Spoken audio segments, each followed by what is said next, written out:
누가복음 말씀 계속 전합니다. 우리 설교 제목 같이 한번 읽어볼까요? 시작. 예루살렘아 예루살렘아. 누가복음 13장 31절로 35절까지의 말씀 가지고 우리 은혜 나누겠습니다. 자, 본문 말씀 같이 읽습니다. 시작. 곧 그때에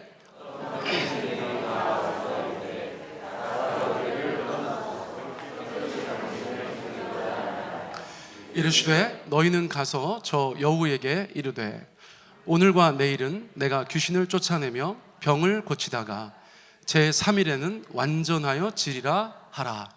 그러나 오늘과 내일과 모레는 내가 갈 길을 가야 하리니 선지자가 예루살렘 밖에서는 죽는 법이 없느니라. 예루살렘아 예루살렘아 선지자들을 죽이고 내게 파송된 자들을 돌로 치는 자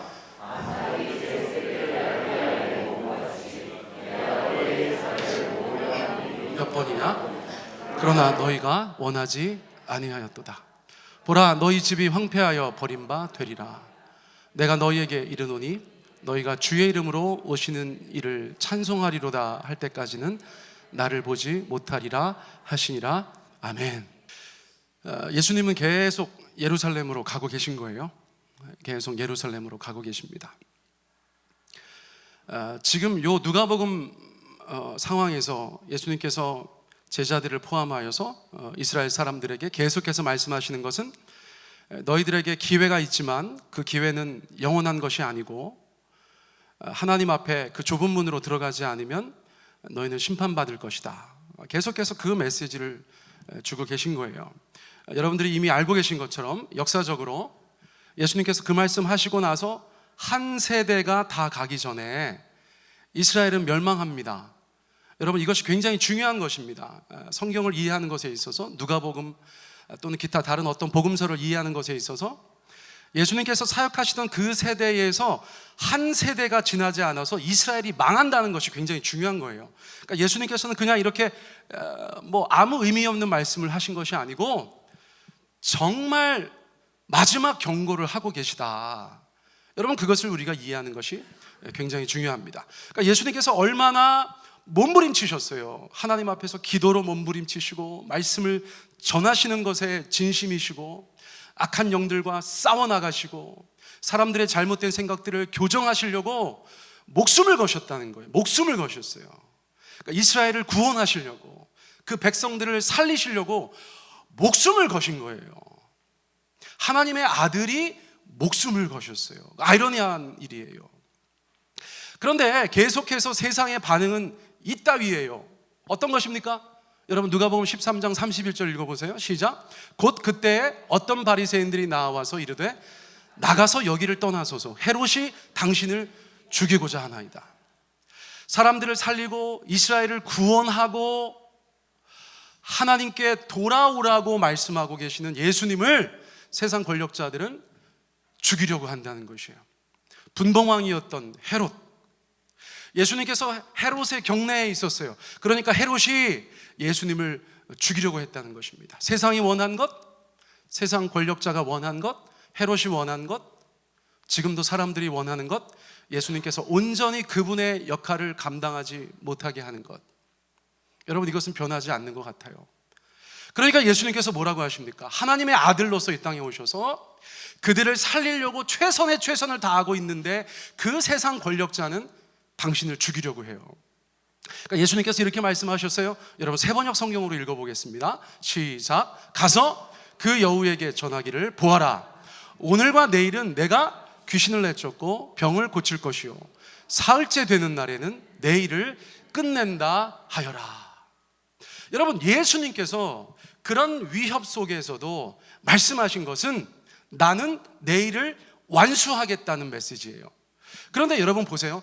헤롯의 협박은 그저 아무런 실체가 없는 것이 아니고요, 침례 요한이 저 사람에게 죽었잖아요. 여러분, 그 헤롯이 예수님 죽인다고 하시는데 그것에 조금도 개의치 않으시고 나는 내게 주어진 사명을 계속할 것이다. 오늘과 내일은 내가 귀신을 내쫓고 병을 고칠 것이다. 사흘째 되는 날에는 내가 그 일들을 완성할 것이다. 온전케 감당할 것이다. 여러분, 그렇게 말씀하셨다는 것이에요. 예수님을 믿는 사람으로서, 크리스찬으로서, 그리스도인으로서, 기독교인으로서 우리가 살아가는 굉장히 큰 물줄기는 바로 예수님의 저러한 태도여야 한다고 믿습니다.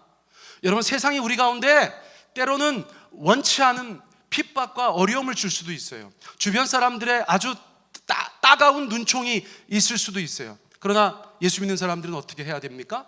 우리 가운데 맡겨진 주님의 그 사명을 끝까지 감당해내고자 하는 그런 태도들을 가져야 한다는 것이에요. 예수님은 그 모든 위협 속에서도 그 모든 일들을 끝내겠다라고 말씀하고 계세요. 그리고 나서 한 걸음 더 나가서 이렇게 말씀하세요. 33절 우리 같이 읽습니다. 시작. 그러나 오늘과 내일과 모레는 내가 갈 길을 가야 하리니 선지자가 예루살렘 밖에서는 죽는 법이 없느니라. 여러분, 굉장히 긴장감이 팽배한 상황인데 예수님께서 말씀하신 것은 뭐냐면 내가 갈 길을 다 가겠다는 것이에요. 근데 그 길의 끝은 어딘가? 예루살렘입니다. 예루살렘. 예수님 말씀하셨죠? 선지자가 예루살렘 밖에서는 죽는 법이 없다. 하나님의 메신저라는 측면에서 예수님은 가장 위대한 선지자죠. 하나님의 아들이시고 그리스도 메시아이지만 하나님이 주신 말씀을 세상 가운데 대언한다는 측면에서 예수님은 가장 크신 선지자예요. 공통점이 있는 것입니다. 엘리야나 이사야나 기타 다른 선지자들과 예수님이 가지고 계신 공통점이 있는데 하나님의 뜻을 대언자가 되어서 이 땅 가운데 선포하고 계시다는 거예요. 근데 앞선 선지자들은 어떤 운명을 맞이했는가? 어떤 운명을 맞이했다고요? 예루살렘에서 다 죽었다는 것입니다. 특정 도시에서 다 죽었다는 것입니다. 물론 그 중에 다른 곳에서 순교하신 분도 있겠지만 많은 사람들이 예루살렘 밖에서는 죽는 법이 없었다는 것이에요. 예수님께서 그렇게 말씀하셨어요. 그리고 나서 저 말씀에 내포되어져 있는 뜻은 무엇인가? 나도 예루살렘에서 죽겠다고 말씀하신 것이죠. 아니, 왜 죽음을 향해 자꾸 나아가십니까? 바리새인들이 얘기한 것처럼 피하십시오. 헤롯의 통치 구역을 벗어나시면 사실 수 있습니다. 피하는 것도 한 가지 방법일 텐데 여러분, 예수님은 피할 마음이 전혀 없어 보이세요. 왜 그렇습니까? 여러분, 우리를 위해서예요. 할렐루야. 여러분, 저와 여러분을 위해서입니다. 그 십자가를 피하지 않으세요. 예루살렘으로 가는 길을 거부하지 않으세요. 그리고 모든 선지자들이 그렇게 했던 것처럼 나도 예루살렘에서 죽겠다, 그렇게 말씀하고 계시다는 거예요. 여러분, 그렇다면 왜 선지자들과 예수님은 예루살렘에서 죽었고 죽으셔야 합니까? 여러분, 왜 그렇습니까? 34절 상반절 읽어봅니다. 상반절. 자, 같이 읽습니다. 큰 소리로 시작.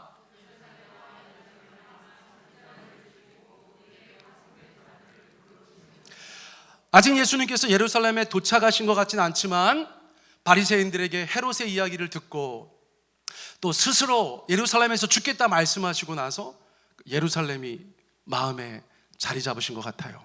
그러면서 여러분, 저 말 보셔요. 예루살렘아, 예루살렘아. 이거 어떻게 해야지 가장 잘 저희가 재현할 수 있을까요? 저는 못하겠어요. 예수님의 그 마음이 저는 헤아릴 수 없어요.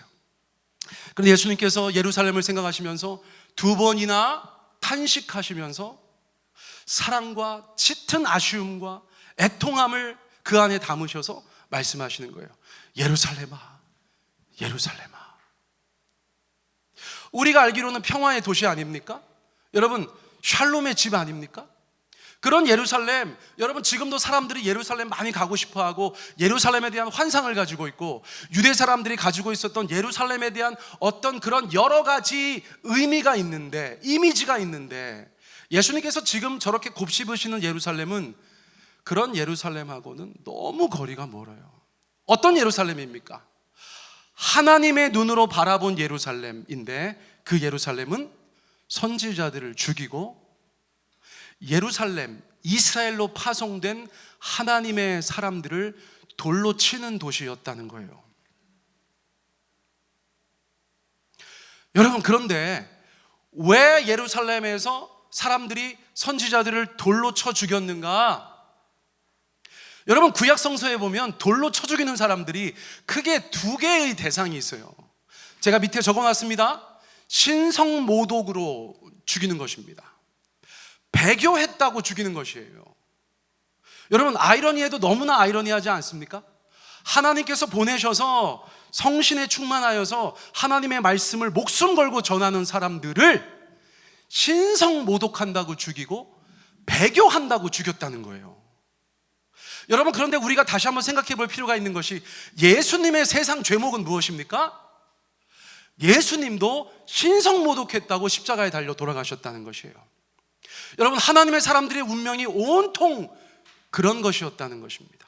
사람들은 하나님의 사람들이 와서 100% 순전한 하나님의 말씀을 전하는데 그 말씀을 듣고서 신성을 모독한다고 생각했고, 그 말씀을 듣고서 유대교 신앙을 떠나는 것이다 라고 생각했다는 거예요.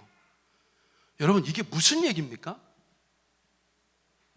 우리가 나라를 위해서 어떤 일을 하는데 누가 와가지고 나라를 팔아먹는다고 얘기를 한 것과 다르지 않죠. 내가 가정의 연합을 위해서 무엇인가 열심히 하는데 누가 와가지고 가정을 깨버린다고 이야기하는 것과 다르지 않죠. 여러분, 동떨어져도 너무너무 동떨어져 있는 것이에요. 여러분, 이런 것에서 우리가 정말 깨어서 분별력을 갖고 있지 않으면 이 세상 가운데 자칫 하나님께 저항하는 인생이 될 수 있다는 그런 어려운 마음을 갖게 되는 것이에요. 사랑하는 성도님들, 선지자들을 보고서 신성 모독한다, 배교했다고 한 사람들은 아주 이상한 사람들이 아니었다는 것이에요. 그냥 그 시대를 살아가는 한 사람의 유대교도였어요. 2000년 전에 예수님을 바라보면서 신성 모독한다고 한 사람들도 나름대로 종교적인 열심이 있었던 사람들이었다는 것이에요. 그런데 그 사람들이 다 예수님 신성 모독한다고 십자가에 달아 죽게 하였어요. 여러분, 핵심은 무엇입니까? 하나님의 뜻과 현실 세계에서 하나님을 섬긴다고 하는 사람들이 너무 동떨어져 있다. 얼마나 동떨어져 있다고요? 너무 동떨어져 있다. 참된 말씀을 듣고 아니라고 얘기하고, 하나님이 일하시는 것을 보고 아니라고 얘기할 정도로 동떨어져 있다. 분별력 제로인 삶을 살아가고 있다. 지금도 예수님 오시면 한국교회가 십자가에 못 박을 수 있다. 우리는 그런 위태로운 마음을 가지고 있어야 된다는 것이에요. 여러분, 그러니까 선지자들은 다른 데서 죽지 않습니다. 갈릴리에서 죽지 않습니다. 여러분, 거라사에 가서 죽지 않습니다. 유대 광야에 가서 죽지 않습니다. 그 사람들이 온통 모여있는 예루살렘에 가서 죽는 것이에요. 그 정치인들과 목숨을 걸고 싸우는 것입니다. 그 타락한 종교 지도자들과 목숨을 걸고 싸우시는 거예요. 무지한 백성들과 목숨을 걸고 싸우는 것입니다. 그러니까 선지자들이 지지요. 그 거대한 종교 카르텔, 그 거대한 정치 권력을 한 사람의 선지자가 어떻게 이기겠습니까? 여러분, 선지자들은 죽을 운명을 가지고 그 사역의 현장 가운데 있었다고 해도 과언이 아닌 것이에요.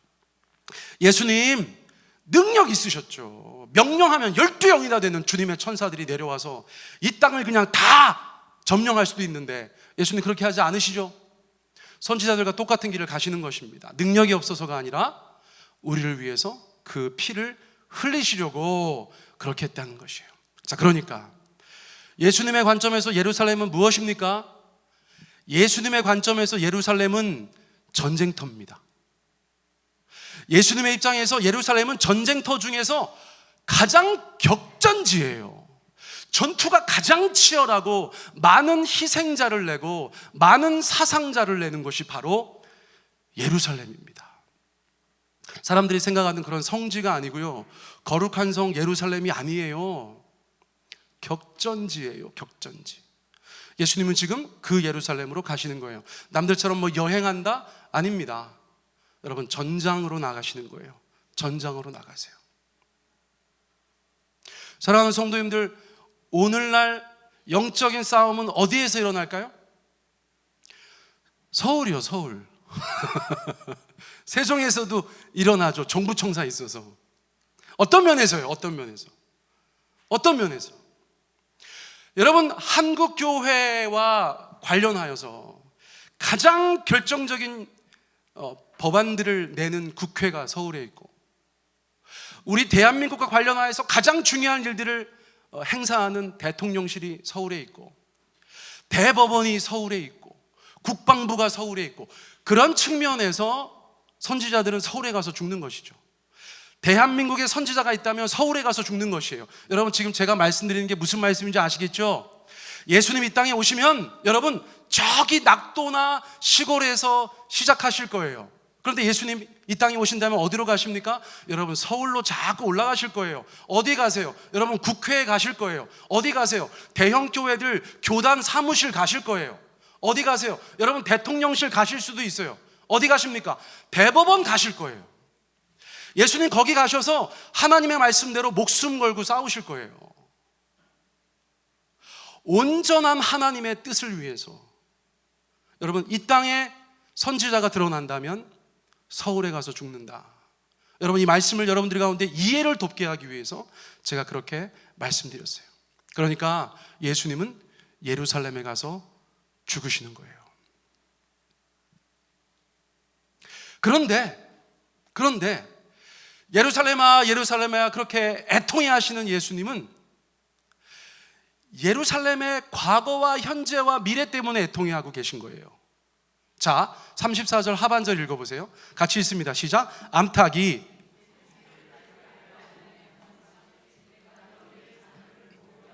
몇 번이냐? 그러나 너희가 원하지 아니하였도다.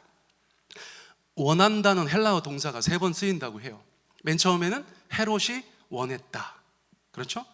두 번째는 예수님께서 당신의 사역을 완성하시기를 원하신다. 그리고 세 번째는 백성들이 원치 않았다. 예수님의 목표는 무엇입니까? 왜 이 땅에 내려오셨어요? 사람들을 구원하시려고 하는 것입니다. 이스라엘 망하게 하려고 오신 것이 아니고 이스라엘 안 망하게 하려고 오셨었던 것이죠. 그래서 예수님께서 말씀하신 그 애통함은 어디에 있냐면, 암탉이 제 새끼를 날개 아래에 모음같이 내가 너희의 자녀를 모으려 한 일이 몇 번이냐, 이 질문에 있다는 것이에요. 사랑하는 성도님들, 하나님께서 예루살렘으로 대표되는 이스라엘을 그 날개에 모으려고 한 일이 몇 번인가 모른다는 것이에요. 몇 번이에요? 한 번입니까? 두 번입니까? 5번입니까? 10번입니까? 아니요. 역사를 거듭하면서 수도 없이 하나님의 백성이 하나님의 백성답게 살아가기 위해서 부르고 또 부르고 내 날개 밑으로 들어와라, 그렇게 말씀하셨는데 그때마다 선지자들 때려 죽이기나 했지 하나님 앞으로 돌아오지 않았다는 것입니다. 그것을 예수님께서 뭐라고 표현하셨어요? 너희가 원치 않았다. 너희가 원치 않았다. 예수님의 최선을 사람들은 무시했다. 여러분, 이런 말씀들은 저희가 집에 가서 잠을 안 자고 묵상하셔야 돼요. 여러분, 주님께서 여러분들을 불러 모으시는 것이 도대체 몇 번입니까? 제가 모르죠. 여러분들의 인생 가운데 하나님께서 여러분들을 불러 모으시는 것이 몇 번인지 제가 어떻게 알겠어요? 근데 제가 확신하는 것은 무엇이냐면 한두 번이 아니셨을 거예요. 한두 번이 아니셨을 거예요. 여러분, 근데 왜 불러 모으시려고 합니까? 왜 불러 모으세요? 여러분, 이 사진이 그나마 제가 인터넷에서 본 것 중에서 가장 말씀과 잘 어울리는 사진 같았어요. 암탉이 새끼들을 막 불러 모으는 것입니다. 야! 빨리 엄마 품으로 들어와! 어떤 상황일까요? 위험한 상황이죠. 오소리가 왔는지도 몰라요. 여러분, 고양이가 왔는지도 몰라요. 여우가 왔는지도 모릅니다. 사나운 들개가 왔는지도 몰라요. 암탉이 알죠. 새끼들보다 경험이 많습니다. 그래서 새끼들을 불러 모으는 것입니다. 엄마 품으로 빨리 와! 그럼 무엇이 모범 답안입니까? 여러분, 저기 있는 저 병아리들 같이 엄마 품을 파고 드는 것이죠. 그렇죠? 그 다음 상황은 무엇이 될까요? 어떤 대적이든 가운데 엄마가 상대하는 것입니다. 어떤 대적이든 가운데 병아리들이 그 대적을 상대하는 것이 아니라 엄마가 그 대적을 상대합니다. 여러분, 저는 주변에 닭 키우는 분이 있으셔가지고 옛날에 한번 양계장에 들어간 적이 있는데 굉장히 무섭습니다. 여러분, 생각보다. 여러분, 닭들이 얼마나 싸나운 줄 아세요? 그 닭 모이 주는 분들 가슴팍에 다 피멍이 들어있어요. 왜 그런 줄 아세요? 수탉들이 날라와가지고 발차기를 합니다. 여러분, 가슴에 다 피멍이 있어요. 여러분, 암탉의 모성애가, 대적에 대한 그 본성이 저 새끼들을 지키고도 남는다는 것이에요. 어떤 대적이든지 가운데 그 엄마는 목숨을 걸고 쪼아대는 것입니다. 발톱으로 핥히는 것이고요, 날개로 밀어내는 것입니다. 다른 게 없어요. 그 새끼들을 살리려고 하는 것입니다. 보호하려고 하는 것이고요, 안전하게 살아가게 하려고 그 위험을 감수하는 것이에요. 예수님은 지금 스스로를 암탉이라고 이야기하셨어요. 암탉이라고. 여러분, 우리의 삶에 가장 안전한 곳은 주님의 품인 줄 믿습니다. 여러분, 이거 아멘 안 되세요?